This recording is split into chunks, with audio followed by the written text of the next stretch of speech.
The F12 error code on a KitchenAid induction cooktop signifies a damaged control board, which is the most common cause of this issue. To resolve this problem, the first step is to reset the cooktop. Turn it off, wait 30 to 60 seconds, and then turn it back on to see if the error code persists. If the issue remains, replacing the control board may be necessary. This involves several steps. Unplug the cooktop, open the oven door, and remove the screw securing the control board's lower cover. Next, remove the cover, undo the screws holding the control panel to the frame, and detach the control panel, resting it on a towel.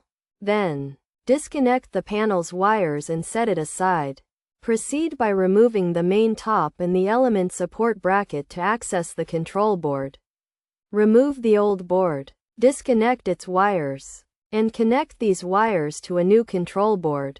Reassemble the components in reverse order.